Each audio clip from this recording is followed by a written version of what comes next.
Leaked documents linked Huawei to China's domestic spying in occupied East Turkestan.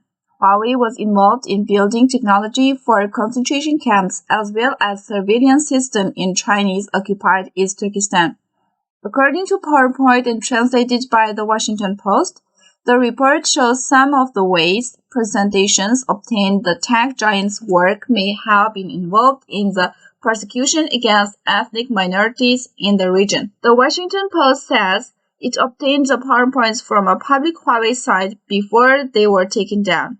According to the report, the slides included details on Huawei's involvement with other companies in creating several systems and had metadata dating them anywhere from 2014 to 2020. One of the slides talks about Huawei's products being the foundation of the Smart Prisons Unified Platform, with reference to labor for manufacturing and analysis of re-education efficiency. According to the Post, some of the prisons Huawei said its tech is used are in occupied East Turkestan. The Chinese government has been accused of carrying out many human rights violations against the Uyghurs, putting them in detention and re-education camps and using them for forced labor. Many tech companies have been linked to the use of this labor. Another slide translated by the Washington Post details a surveillance system used in occupied East Turkestan. It talks about how public security forces in the region's capital of Urumqi used a facial recognition system to catch off fatigue. In 2020, a report by video surveillance researchers detailed Huawei's work on a facial recognition system that could send an alert if it identified someone as Uyghur. According to the Washington Post, the presentations for Huawei's work on surveillance systems don't mention Uyghurs, and the company has denied directly supplying tech to occupied East Turkestan. Other slides in the Post report detailed technology used to identify people based on their voice print, systems to track people's location based on surveillance footage, and a tech to monitor employees at work. Salih Hudayar, Prime Minister of East Turkistan Government-in-Exile, says Chinese tech firm Huawei is not only involved in surveilling Uyghurs inside East Turkestan, but also outside. Huawei is working on smart cities projects in Turkey and Central Asian countries, where there are large Uyghur diaspora communities. Senate of United States approves Uyghur forced labor bill, sending it to Biden. The U.S. Senate passed legislation Thursday that would ban goods from Chinese-occupied East Turkestan unless companies prove they weren't made with forced labor, sending the measure to President Joe Biden for his signature. The bipartisan bill, which passed without objections in both House and Senate, is aimed at punishing China for what lawmakers call the oppression of the Uyghur Muslims.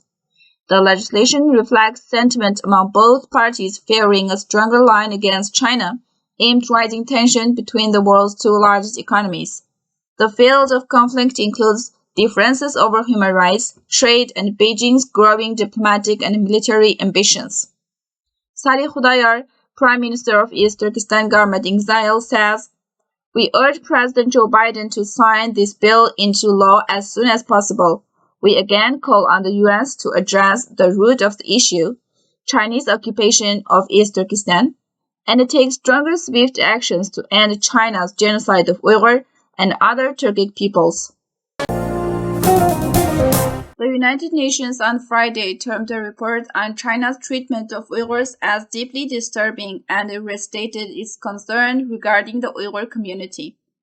The report by a panel of London-based lawyers and human rights experts was released earlier this week and accused the Chinese Communist Party, CCP, of conducting genocides, rape, and torture in the so-called vocational education and training centers in occupied East Turkestan. Hong Kong Free Press reported that the Uyghur Tribunal judgment was made in the aftermath of the panelists listening to the allegations of torture, rape, and inhumane treatment at two evidence sessions earlier this year. On Monday, spokesperson of the UN High Commissioner for Human Rights said that the report had brought to light more information that was deeply disturbing. He said credit was due to the many victims or witnesses who took a great risk in coming forward, stressing that it was extremely important, therefore, to give them full protection from any retaliation.